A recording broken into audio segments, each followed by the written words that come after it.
jafe-jafe yi nga xam ne population bi ñu ngi koy dund mu nekk loo xam ne aussi sérieusement lu métti la yàlla def na aussi tamit ci liggéey bi nga xam ne ñu ngi koy liggéey. ma defee émission bi seen show mu oo ma téléphone après l'émission xamal ma ne ma incha allah bëgg nañu apporter son soutien pour dimbale ko population bi. voilà donc bi ma ko waxee ma ne ko loolu c'est une très bonne initiative parce que actuellement nii fi population bi toll soxla nañu ndimbal parce que tamit tey li ma wax toujours rek mooy que ne réew mi moment bi ñu toll dañoo war a nekk ci benn dynamique unitaire maanaam ñun ñëpp dañu war a lëkkaloo suñu doole moo xam mu nekk ki nekk au pouvoir moo nekk ki xam opposant bi mais lépp lu mu ci mënti am rek nous resterons toujours des citoyens sénégalais te li am solo mooy naka lañ mën a def maanaam ba mbënn mi ñu jëlee ko fi donc nag tey président Bougane Gueye Dany ñëwoon fii maanaam jàppale ñu ci carburant pour que ñu koy def ci moto pompe yi pour dimbale ko population bi au moins machines yi nga xam ne def nañ ko fi ci askan bi parce que actuellement ñu ngi am 27 moto pompe yoo xam ne ñu ngi ko teg di ko dimbale population bi donc loolu nag dafay demander aussi tamit ñu la soutenir pour nga mën a am carburant boo cay def au moins nit ñi mën a jot seen kër donc ci loolu la ñu nekk. mën nga def situation mbënd bi mu tàmbalee li nga fekk si mbënd bi Diamaguène ak yow loo si contribuer. waaw bon li ñu fekk moom ñëpp gis nañ ko parce que man ku ma xam depuis 2005 maa ngi ci inondation et je pense que ci biir loolu dem naa sax ba tey ci kuréel yi nga xam ne ñooy doxal inondation ci Sénégal man yàlla def na bokk naa ci di ci joxe sama xalaat kon nag yàlla bu defee man may coordonner aussi tamit banlieue bi képp ku nekk acteur di xeex mbënn mi man maay le coordonnateur mais yàlla def aussi ma dëkk ci Diamaguène Sicap Mbao nit nag su fekkee fa nga dëkk daf ñoo nekk ci ay tolof-tolof yow da nga war a jóg maanaam takk sa ndigg maanaam uti ay possibilités yoo xam ne dana leen mën a dimbale bi yàlla defee aussi mu am dem nañ seeti ay bonne volonté récemment rek démb ki nga xam ne mooy directeur général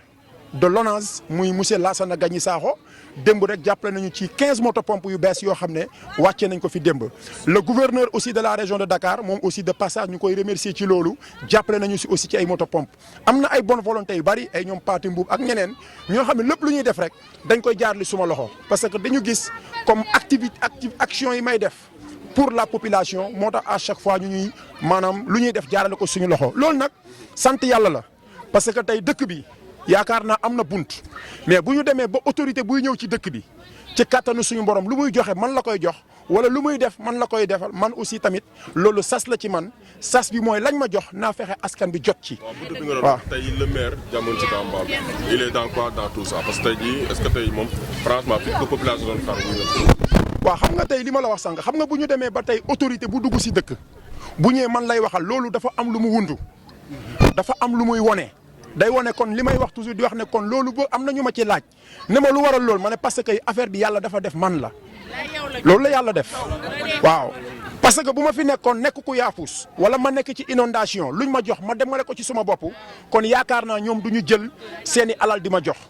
yaa ngi dégg même les sapeurs pompiers moyens yi nga xam ne dañ koy joxe man sama loxo lañ koy teg kon donc may dem ci population bi di leen dimbale parce que au moment aujourd'hui que population bi li ñu soxla mooy ku leen di assister ku leen di jàppale ku leen di nekkal de matin au soir jour et nuit te loolu nekkul lu nit di naatable sama taxawaay ci inondation du dëgg tey amul du général du gouverneur du ku nekk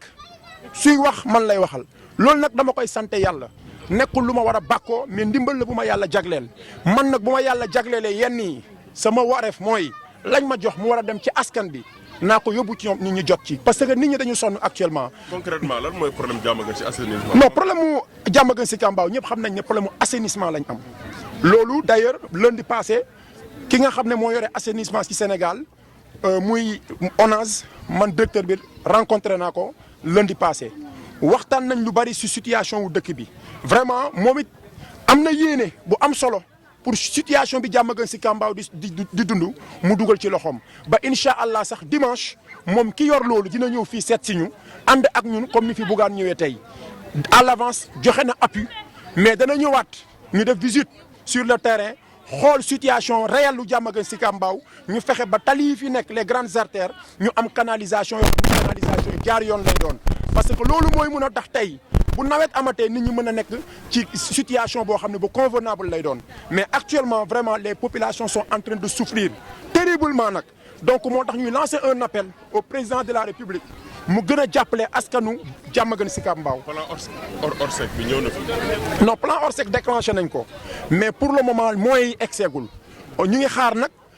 incha allah am nañu njort bu rafet ne dana yegg si parce que Diamaguène Sicap Mbao fait partie des communes les plus touchées dans le département de Pikine particulièrement dans le Sénégal tey boo dindee Kër Massar Diamaguène Sicap Mbao nga ci teg vu l'agglomération bi am à Diamaguène Sicap Mbao mu nekk tey une superficie de 7,3 kilomètres carrés nekk 70 quartiers pratiquement quartier yëpp dañuy inondé loolu nag nekk ay problème kon tey dafa laaj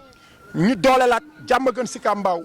tali Mame Diarra ñu def réhabilité ko tali quartier Abdou Ndiaye ñu réhabilité ko dem tali Karo à Samsam réhabilité ko à l'entrée de Diamaguène Sicap Mbao muy à Sicap ñu defar ko bu ko defee dans les coins et recoins fu nekk danañ mën a am aussi ay ouvrages yoo xam ne danañu permettre pour suba askan bi mën a nekk ci jàmm mën a dund ci dund bu rafet ak dund bu muy àndal ñi nga xam ne lu ma nekk parce que tey bu nekkoon xaalis a ciy am kon ñun nekk nañ ci leneen tey ñi fi nekk ñëpp di sonn ku ci nekk da ngay sacrifié wu di sonn guddi ak bëccëg parce que dañu gis benn souffrance boo xam ne askan bi mu ngi koy dund ñu jàppal ñu leen ci jàppale kon nag yàlla bu defee tey ñoom ñëpp ñu xam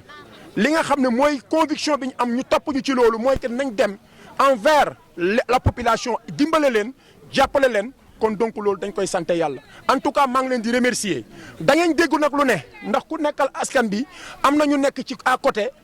di sànni xeer ndax dañuy am luñ ci am te loolu du tax ñu découragé parce que le chien aboie la caravane passe coow li mooy bëri mi ni ko gars yi di wax mais 10 du rey aas affaire bi liggéey rek la li allemand di wax Arbeit loolu rek la je vous remercie.